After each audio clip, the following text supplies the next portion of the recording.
The morning sun filtered through the grand windows of a sprawling mansion in River Oaks, Houston's most exclusive neighborhood. The air carried the faint scent of blooming jasmine mingled with the sterile tang of polished marble. It was June, and the heat pressed against the glass like an uninvited guest, but inside everything appeared untouched by the chaos of the outside world. Yet beneath this pristine surface, cracks were beginning to show subtle fractures that hinted at something darker lurking within. Katherine Montgomery lived here, a woman whose life seemed crafted from the finest materials: wealth, beauty, influence. At 49, she had risen from modest beginnings to become one of Houston's most celebrated socialites.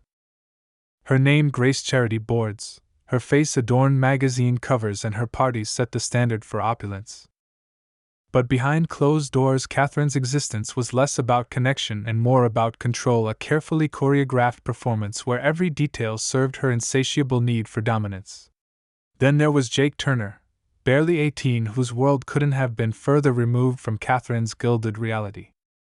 He came from Spring Branch, a working-class neighborhood where dreams often felt just out of reach.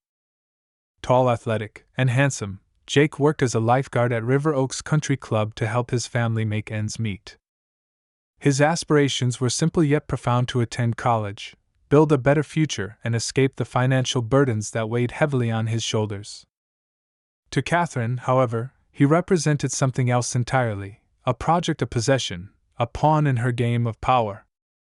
Their paths crossed under seemingly innocuous circumstances at the poolside, where Katherine first noticed Jake adjusting lounge chairs with quiet efficiency. What began as casual conversation evolved into something far more sinister. Katherine saw potential in Jake, not as a person but as an extension of herself, someone she could mold and shape according to her desires. She offered him opportunities, scholarships, mentorship, access to a world he'd only dreamed of, but each gift came with invisible strings attached. Slowly, methodically, she tightened her grip, transforming gratitude into dependency.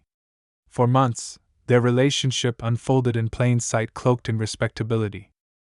To outsiders, it appeared as nothing more than a wealthy benefactor taking an interest in a promising young man.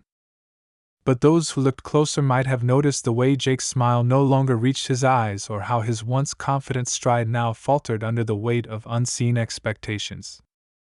There was tension in the air, a quiet unease that rippled beneath the surface of their interactions. And while neither could have predicted the violent end awaiting them, the signs were there if only someone had cared to see. As summer stretched on, the dynamics between Katherine and Jake grew increasingly volatile. What had started as calculated generosity soon morphed into obsessive control.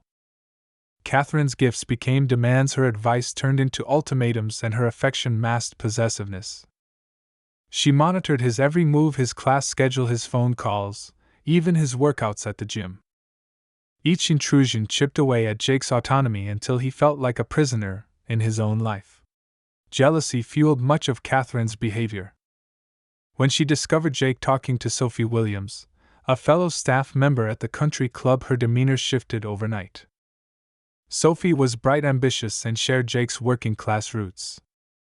Their conversations, though innocent, sparked something in Jake that Katherine couldn't tolerate: genuine connection.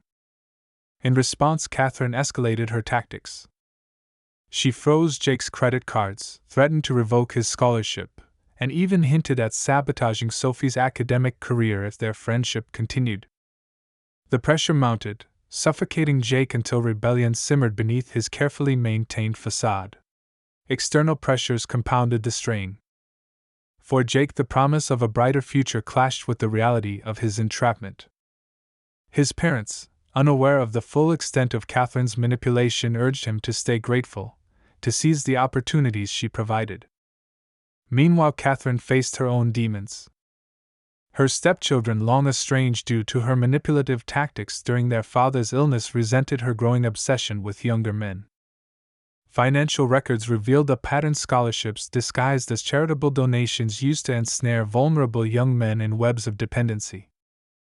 This wasn't the first time Katherine had played this game, but Jake was different: younger, more naive, and therefore more dangerous to her fragile sense of control. Subplots deepened the narrative. Former household staff spoke of other projects Katherine had discarded when they resisted her influence. A driver recounted watching her isolate a young man, cutting him off from friends and family until he became little more than a shadow of himself. These stories painted a chilling portrait of a woman who thrived on domination, using wealth and status as tools of oppression. As tensions escalated, so too did the stakes. Every interaction between Katherine and Jake brimmed with charged emotion, each word laced with subtext. The line between mentorship and exploitation blurred beyond recognition, leaving both teetering on the edge of catastrophe. On August 30th, the tension finally snapped. That evening, Jake arrived at Katherine's mansion after receiving a barrage of urgent messages demanding his presence. The house loomed before him, its grandeur now oppressive rather than impressive. Inside, Katherine waited, her silk dress immaculate, her blonde hair perfectly styled. But her composure cracked the moment she confronted him about his meeting with Sophie earlier that day. "You thought you could betray me?" she spat, her voice trembling with rage. "After everything I've done for you," Jake stood, frozen exhaustion etched into his features. "I can't do this anymore, Katherine," he said, his tone weary. "The control, the surveillance, it has to stop." Her transformation was immediate and terrifying. The sophisticated benefactor vanished, replaced by a predator cornered. She lunged at him, nails clawing at his arm, her Scotch glass shattering against the wall. They crashed through the living room, knocking over priceless antiques, water, and roses spilling across the marble floor. Panic surged through Jake as he tried to defend himself without causing harm, but Katherine's fury knew no bounds. The fatal moment came when she grabbed an ornate letter opener, slashing wildly. Jake managed to disarm her, but in the ensuing struggle, she stumbled, her heel catching on the Persian rug. Her head struck the marble fireplace with a sickening crack. For a moment, silence reigned. Blood pooled around her, staining the imported stone. Jake stared in horror, his hands shaking as he checked for a pulse. Finding none, he fled, leaving behind bloody fingerprints on the front door. The aftermath was chaos. Neighbors reported hearing screams. Police arrived to find the mansion cordoned off, forensics teams combing through evidence. Security footage captured the confrontation in fragments, revealing the raw intensity of the struggle. Jake, meanwhile, wandered aimlessly, grappling with what he'd done. The weight of guilt pressed down on him, suffocating and inescapable. In the days following Katherine's death, Houston was gripped by shock and speculation. News outlets dissected every detail, painting conflicting portraits of victim and perpetrator.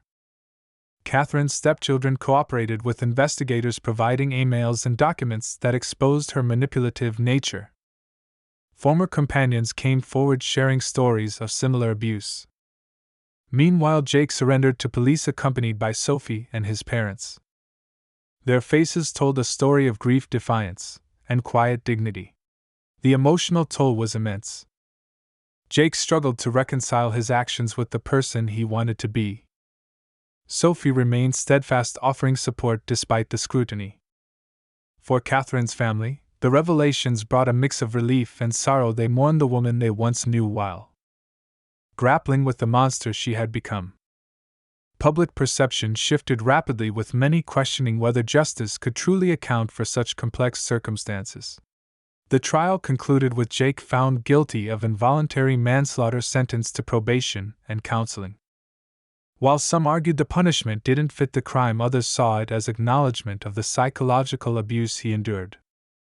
The case sparked debates about power dynamics, financial control, and the hidden costs of privilege.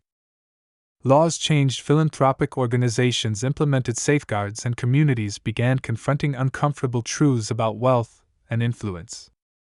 For Jake, the road ahead was uncertain but hopeful. He enrolled in community college, determined to rebuild his life on his own terms. Sophie stayed by his side, their bond strengthened by shared trauma. As for Katherine, her legacy crumbled alongside her mansion sold and renovated to erase all traces of her tragic end.